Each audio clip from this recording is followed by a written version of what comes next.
They continue to spread. Iran's biggest protests since the Women Life Freedom Movement of 2022, extending everywhere from Tehran's Grand Bazaar, where they started, to remote villages throughout the 31 provinces. As per usual, the government's offering dialogue while employing deadly force, issuing menacing warnings, and slowing, even shutting, the internet. Every time social movements arise in the under-sanctions, inflation-hit Islamic Republic, the regime outlasts its opponents. Why should this time be any different?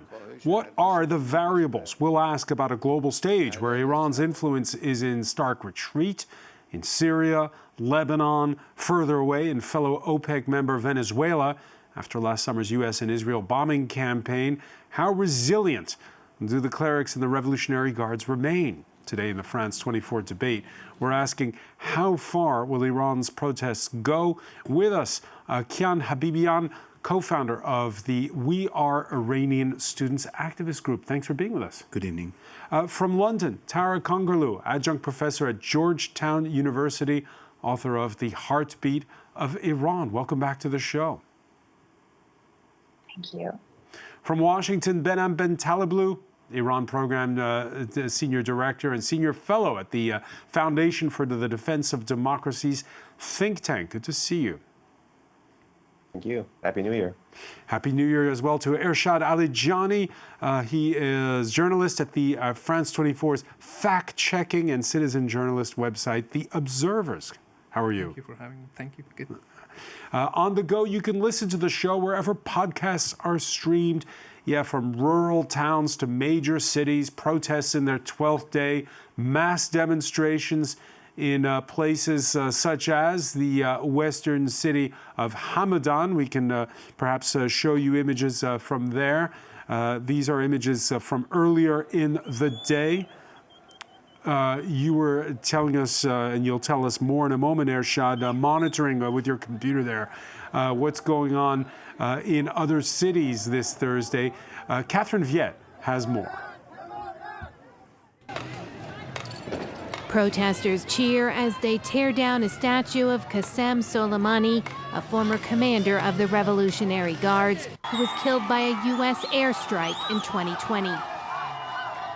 In the Northeast, demonstrators remove an Iranian flag and then rip it apart.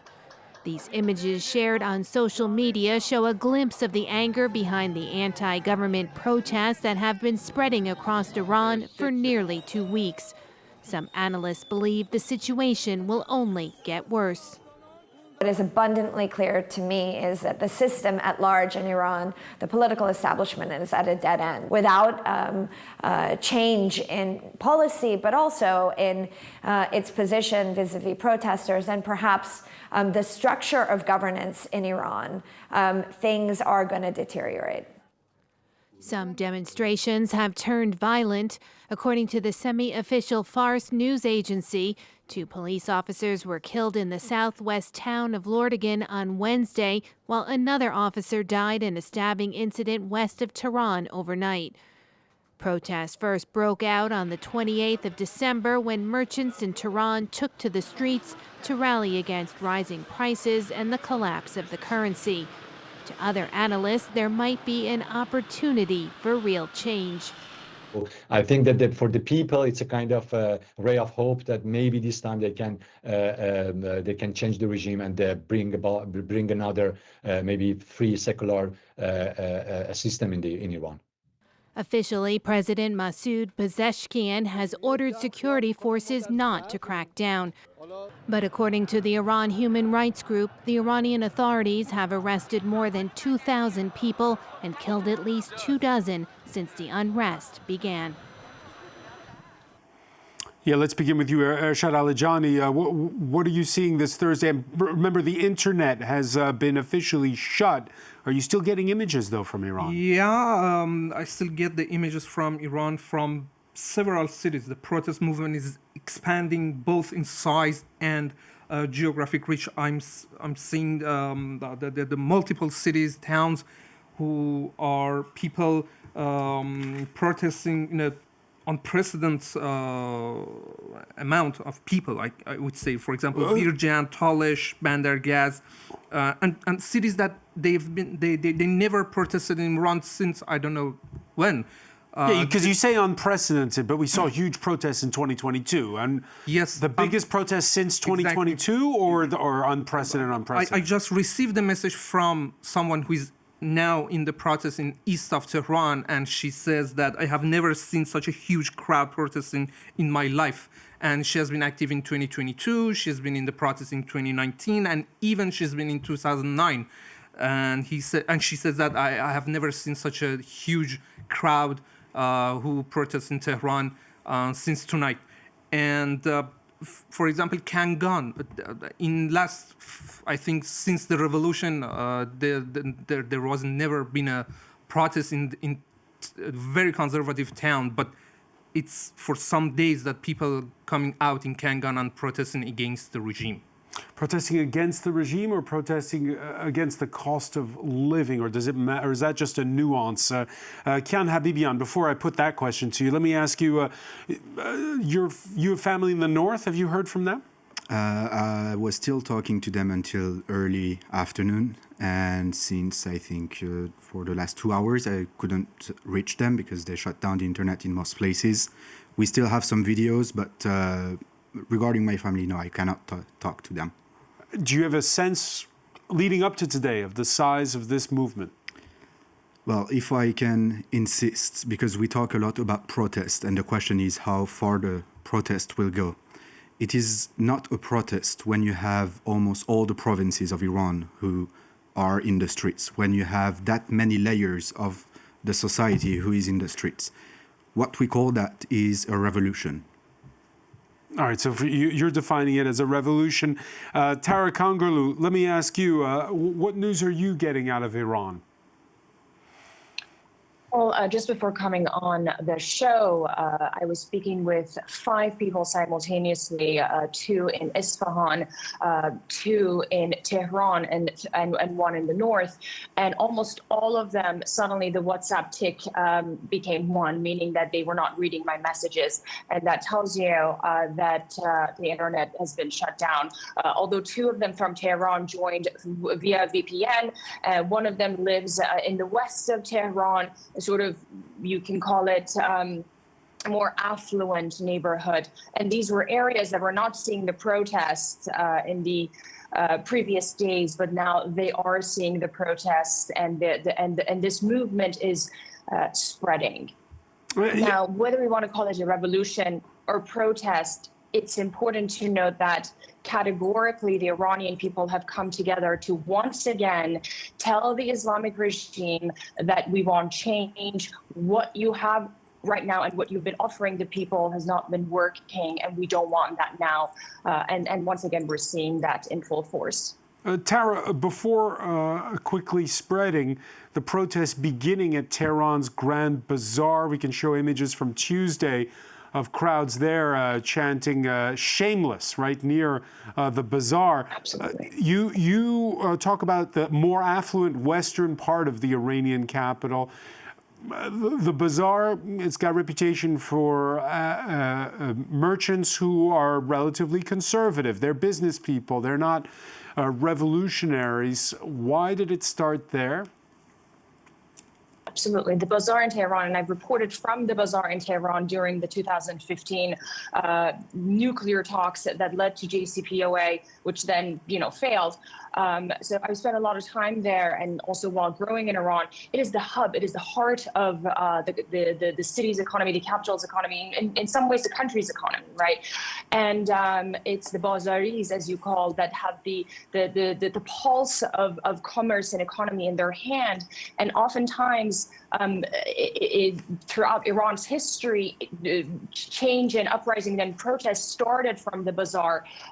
They are the ones affected by the economy, but also in some ways they have some control over it. And so we saw the protests start from the Bazaar, and that reflected the free fall that the Iranian economy is facing, that is affecting, again, every layer of the society, Francois. This is a country of 90 million who has an inflation rate of nearly 50%, and close to that 50% of the population also live below the poverty line. This is a country that is full of natural resources, human resources, oil, gas, but the majority of the Iranian population is suffering. And they very well are aware that their suffering is a result of severe corruption, the failed governance of the regime, but also external pressure by way of sanctions. You asked the question about the economy and whether or not that was the underlying reason behind this round of protests. I will say Iran's failed economy is a direct result of its failed domestic policies and its incompetent political system that has become and evolved into a mafia state. So Iran's economy and its failure is directly the result of the country's political failure.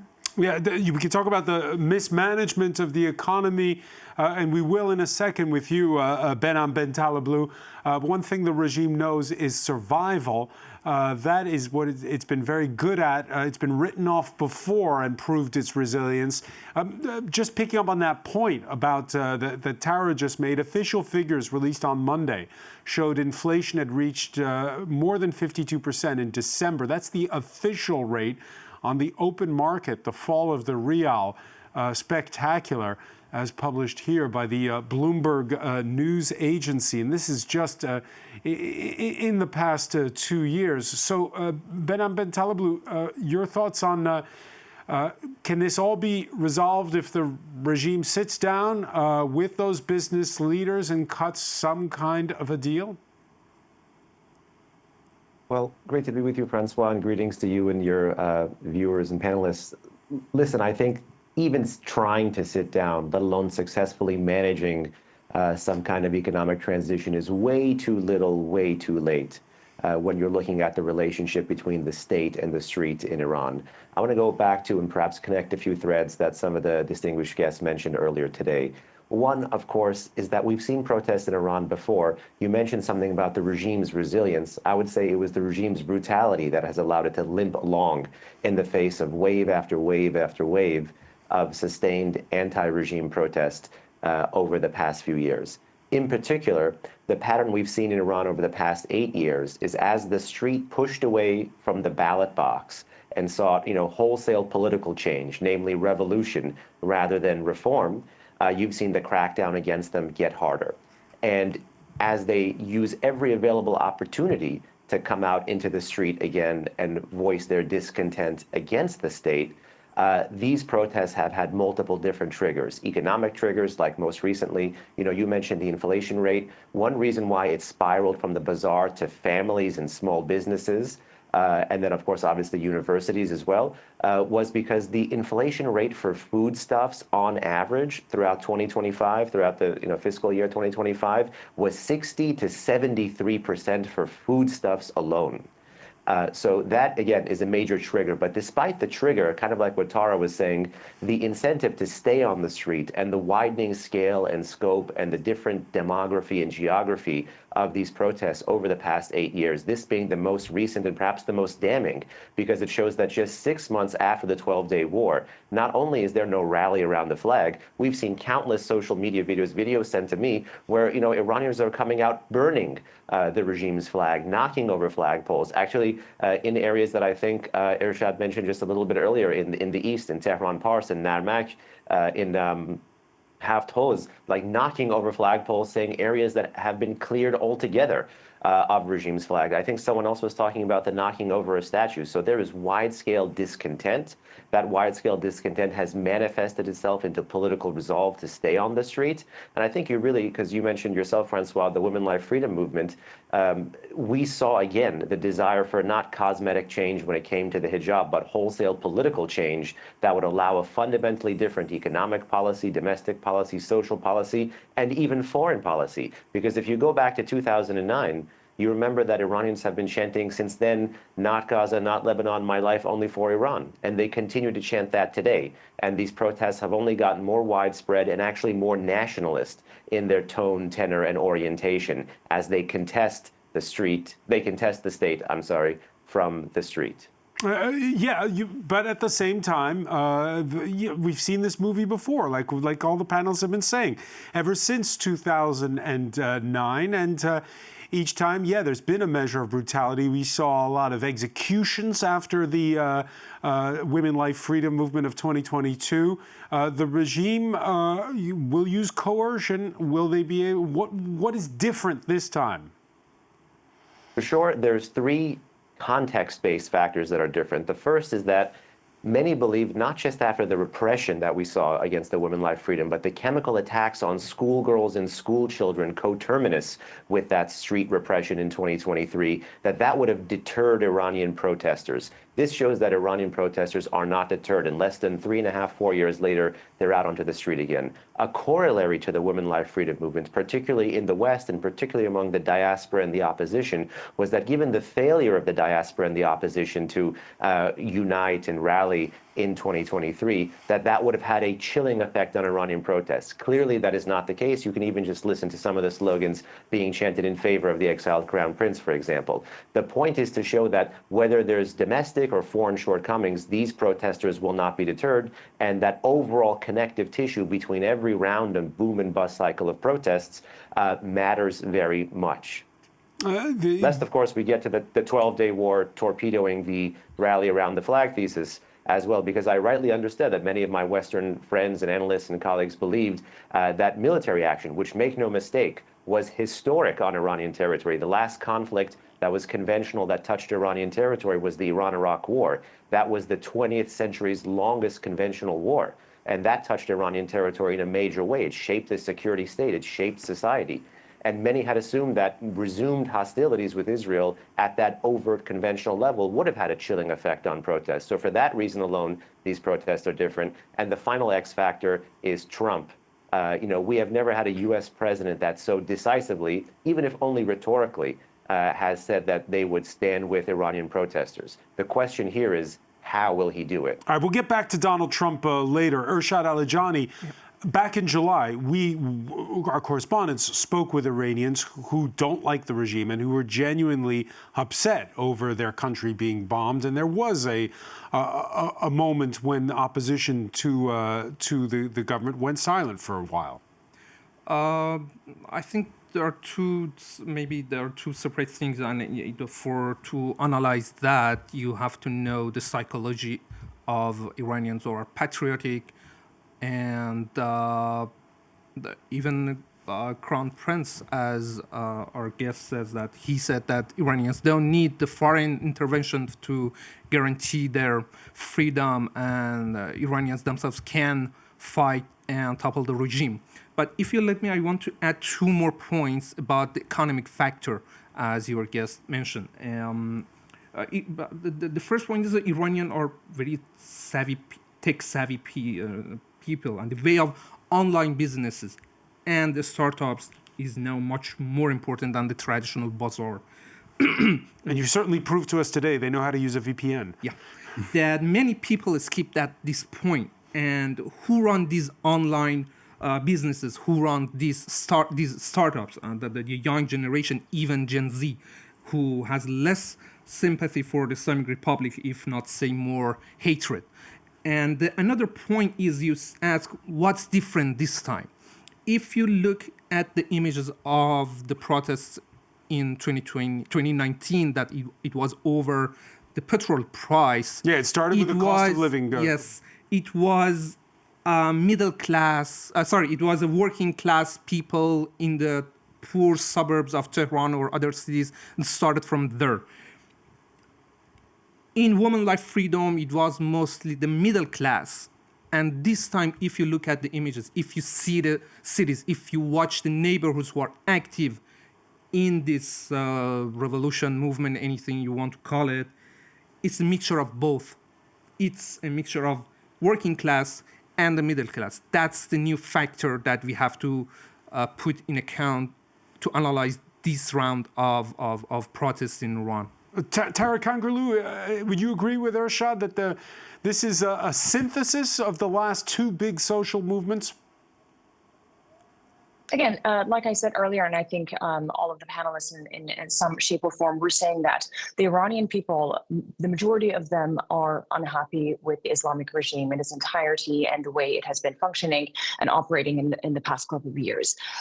Some in Iran care more about social reforms, social freedom. Some care more about political reform, political participation, and some majority care about this dismal economic conditions. People cannot make ends meet. You buy a piece of bread for $5. Tomorrow morning, you wake up and it's $7.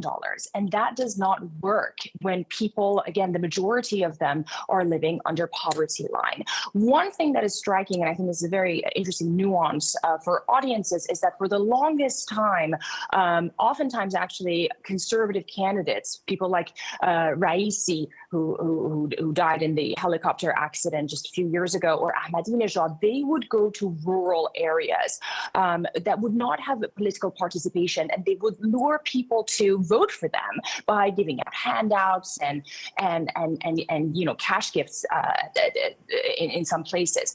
And these places that are protesting right now, these small towns, are in fact some of those places. And that tells us something, that the discontent and the anger toward the regime has spread out to every faction of the society, every level of the social working class that you want to, if you will. And that tells us something, that people want change and they want it fast. And Ershad mentioned the technology and Iranian youth being quite tech savvy. Again, this is another nuance. Iran has been censored.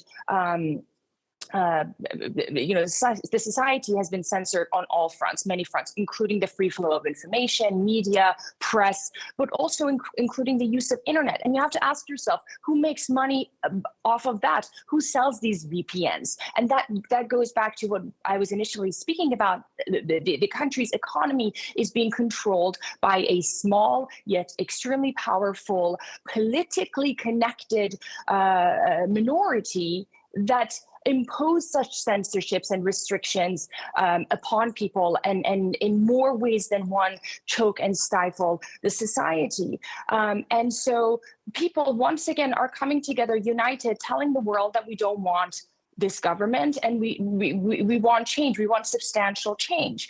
And the one thing that I would add to the points that were mentioned earlier as to what makes this calculus a bit different is, of course, President Trump's messaging, the protests again spreading, but also the Iranian regime, I believe, and according to many people that I've been speaking with, sources inside, that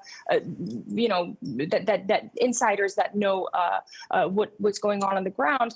The regime is at its weakest. There are raptures within the regime, factions that are on standby. They don't know what's going to happen, and they're afraid. And I think we didn't have that in 2022. We didn't have that certainly in 2018 and 2019, and certainly not in 2009. And I think that's the biggest difference. In some ways, these extremely powerful factions that make the Islamic regime be the strong force that they are ready to fight amongst themselves for the fight for survival. And also for the fight for succession. The supreme leader is 86 years old.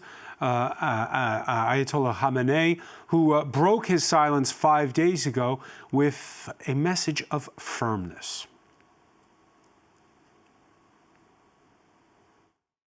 We talk to the protesters. They should talk. The authorities should talk to the protesters. But there is no point in talking to the rioters. The rioters should be put in their place.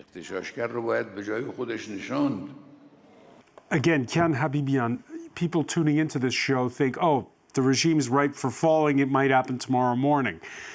But just as people have been saying for years, oh, Ali Khamenei is soon going to go away, he's still there and he's still around, and the regime is still around, and the regime has again outlasted every movement. And when you hear that, the tone of that message, he doesn't sound like a man who's in a hurry to go anywhere. Well, given the response they have been giving the population for the past 47 years, I'm not surprised by the response of Khamenei. And the second point is that whether he is here or not is not something important to me, as long as he is going to face one day the justice of the Iranian people. When you look at Iran, every time that there is a movement or a revolution or protests, there's always this question about what's going to happen next. And I think that it's not whether here on TV sets, in the White House, or anywhere else in the world that this decision is going to be made. Despite all the diversity of thoughts, beliefs, and choices inside of Iran, I think that right now the different layers of the society have agreed on three major points. The first one is that the Islamic Republic of Iran must fall. The second one is that the people of Iran want to make their choice freely in a democratic and secular framework. And the third point is that all together, despite all our differences, this, by the way, was the strength of Iran throughout its history. They want the protection of the integrity of the national territory. And right now, the people in Iran are risking their lives as we speak to have that right to choose for themselves and decide for themselves. And tomorrow, they are going to make that choice freely. And they will give the legitimacy to any candidate they want. That's the whole principle of democracy. So whether he wants that or not, the people are going to make that revolution. Because we saw the revolution eat its young in 1979. It was a coalition that went everywhere from leftists to clerics. Yes, that was what's called the unholy alliance in Iran. But right Why now, wouldn't the same happen today? The difference right now is that you have a diversity of people in the street. It started with the Bazaar. It was joined by the students in the second day. I see people from the generation of my parents and my grandparents in the streets. I have people who are going to chant the name of the Crown Prince Reza Pahlavi. Those other people who are going to target the regime itself. There is a diversity. That's the whole point of democracy and a population. But what's really different this time is that there is this union behind the three principles I just mentioned earlier. And what we need to ensure is that we offer the Iranians this framework that is going to allow them to make a sovereign choice for themselves. The rest is up to them. We saw in 2022, Behnam Ben Taleblu, quite a bit of vitriol between various factions of those who oppose the regime. Can there be a moment of unity among those who are against the Islamic Republic? I certainly think there can be, and in fact there is, if you just listen to the guest right beforehand, Mr. Kian, or if you're taking a look at what's been going on the streets for the past 12 and a half days now. I think those three principles in practice have been uniting Iranians for a while now in boom and bust cycles. No one is going to try to persuade or convince one Iranian of a different political orientation or of a different perspective why someone else's views, values, and interests are right. But it really is all about having that framework where everybody's views, values, and interests are respected. And I have to say that responsibility that you see within Iranian society is critical to actually being able to inject confidence, not just into the national debate in Iran, but into the policy debate in the West and in the international community about how best to feel reassured that you can engage with a post-Islamic Republic future in Iran, that a more liberal, a more democratic, a more just, shall we say, representative or responsive government in Tehran that takes into account these views, values, and interests can actually be a net positive and a benefit for the West. So while, on this panel today, Francois, I think you have four panelists, all of whom have some kind of Iranian ancestry or background. We're four people. We might have 5 different political orientations among us.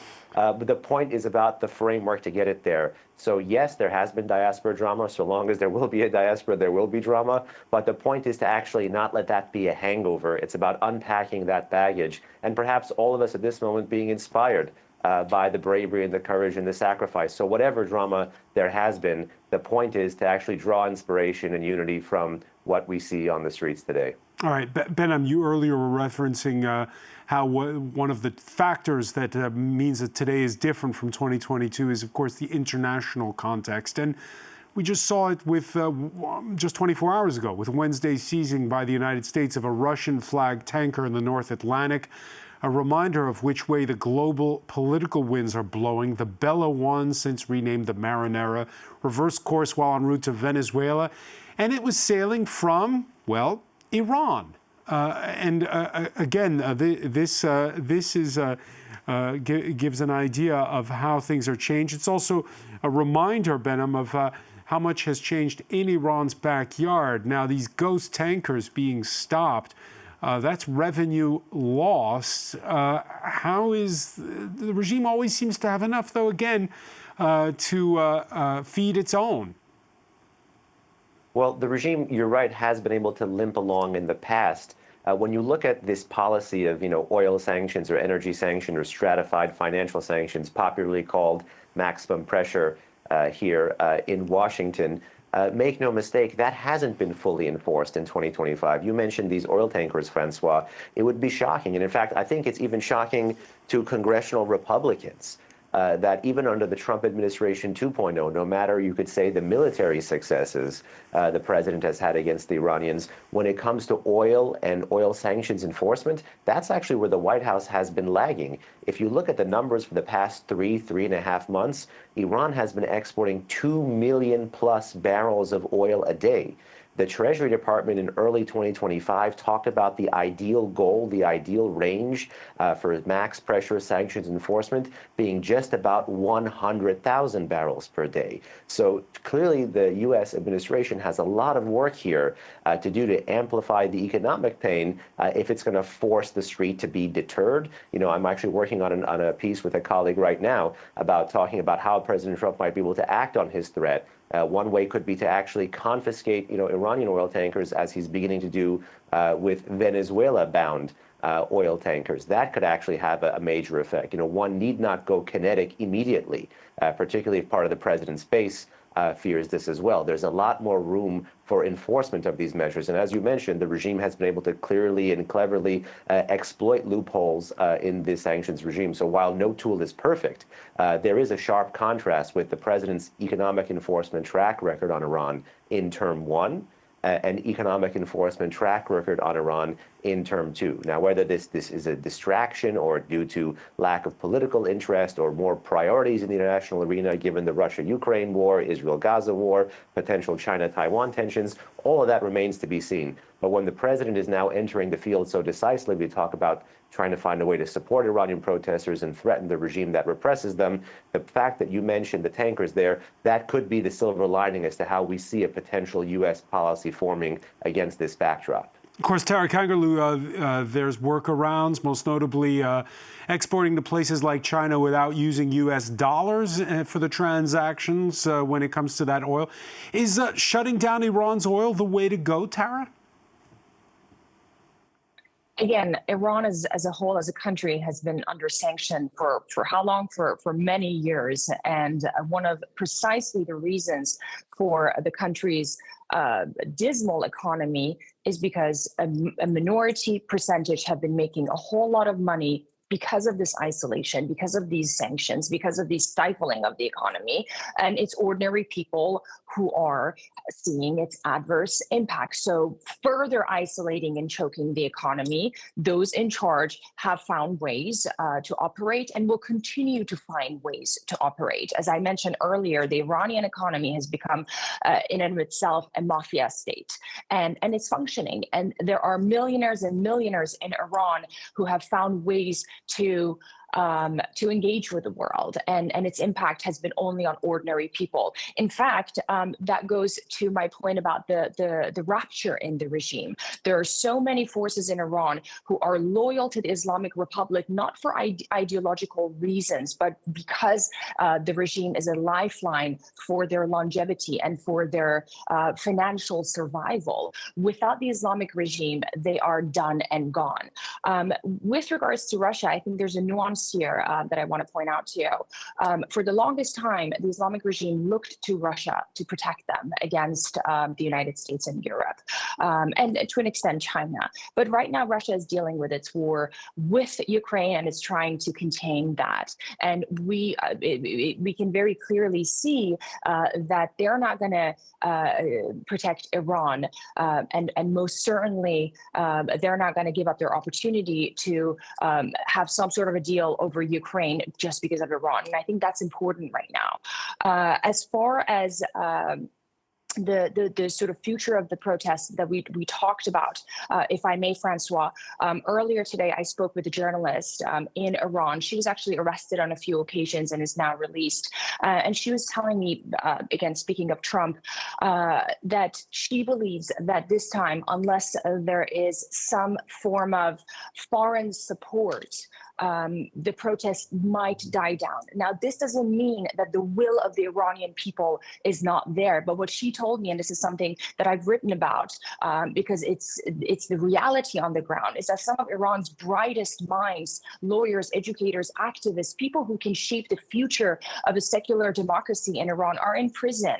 And every time people united, they were brutally cracked down. And she was telling me that the way things are looking right now, in some ways, and this was interesting hearing from her, is that there is a sort of standby wait and see game to see what's going to happen next, whether it's in the form of a military intervention or confrontation, as U.S. President Donald Trump has been alluding to, or some sort of a movement from inside the regime. So I think it's important to point this out, coming from people in Iran, that they're in this wait and see game because they believe something bigger has to fall in place for this huge change that everyone wants to see to come to fruition. Yeah, Kian Habibi, on Sunday night, Donald Trump flying back to Washington aboard Air Force One, doing a victory lap after the capture of Nicolas Maduro, asked about the protest movement in Iran and warning Tehran would, quote, get hit very hard if more demonstrators were killed. Of course, more demonstrators have been killed since then. People that you speak to, what do they expect, want from the United States? Something? Nothing? Well, as I was saying earlier, the people in Iran right now are not in the streets because Donald Trump decided to tweet something about Iran or because Netanyahu decided to tweet about Iran. People have decided to decide for themselves tomorrow. So that's the first point. When we look at the whole situation, people in the streets right now have... Sorry, let me rephrase that. If we look at Iran is about 90 million people, so it's the most populated country in the Middle East. Iran is, if not the oldest, one of the oldest countries in the world. We have one of the most highly educated people and brilliant youth. All these people are ready to work in a free, secular, democratic Iran tomorrow. We have thousands and thousands of people in the prisons of Iran who are also ready to participate in the Iran of tomorrow. And therefore, what was expected from the international community for the past 47 years was to engage a conversation with them. It was to create a space where they could have created ideas, where they could form unions, political parties. But why don't we have any unions or political parties inside? Because they were abandoned. And we don't bring democracy or we don't bring freedom with bombs. Right now, the people of Iran, the youth of Iran, the Bazaar, my parents, my grandparents, are in the streets because they have decided that for themselves. And that's an incredible act of bravery that they are leading right now. And therefore, the declarations, no matter what the tactics are behind, can both put the pressure on the regime, yes, right, but they can also be dangerous given the reactions, the multiple reactions of Donald Trump that we've seen during the 2 mandates he had. Therefore, what's expected from them is to use all the tools that the international already has to protect the civilians, ensure that the internet is still on while people are in the streets, and that the crimes of the Islamic Republic are not once again committed against them. It's by sanctioning exactly the levers that are used by the IRGC and the Islamic Republic to get richer and richer by the day while the people are getting poorer. Follow the money instead of dropping bombs is what you're saying. It's interesting because, again, we showed it at the beginning of this show, those images of burning flags, toppling of statues. There have been statues of the Islamic Republic's founder, Ayatollah Khomeini, that have been toppled, but also in at least two places, that of Qasem Soleimani, the former head of the Revolutionary Guards, assassinated by the United States in Baghdad back in 2020. We're looking, these are pictures from Kaimieh, I hope I'm pronouncing that correctly, that's near Isfahan.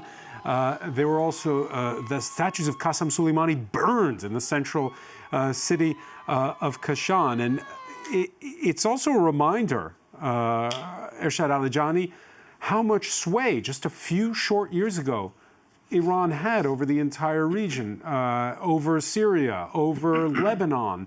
And now Qasem Soleimani was kind of the enforcer for that. He was killed in Iraq. It shows that Iran's more isolated?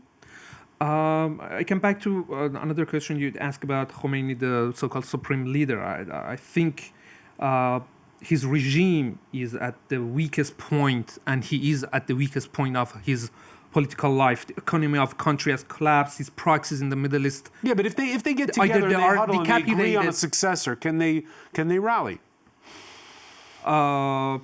I think we are beyond that point, as other guests that said that any new makeup or reform could convince people. And as you see people chanting in the streets, you can't, despite what, for example, we saw in 2009, even in 2019, that there were some chanting that we could understand the slightest hope for reform the system. I think since 2022 and the Women Life Freedom, we have way beyond that point. Yeah, it's no longer where's my vote. Yeah. It's not where is my vote, and it's not there was a funny slogan in Tehran, the student chanting that excuse me, Supreme Leader, you have to leave your office. It's in the Persian, it's rhythm. Now it's something else that you cannot pronounce on the TV set. So we are beyond that point, I think, for many years now. All right, Ershad Alajani, who will continue to translate the jokes for us when appropriate. Many thanks for being with us from our Observer's website. I want to thank as well Khan Habibian. I want to thank Behnam Bentaleblu for being with us from Washington, and Tara Kangarloo in London. Thank you for being with us here in the France 24 debate.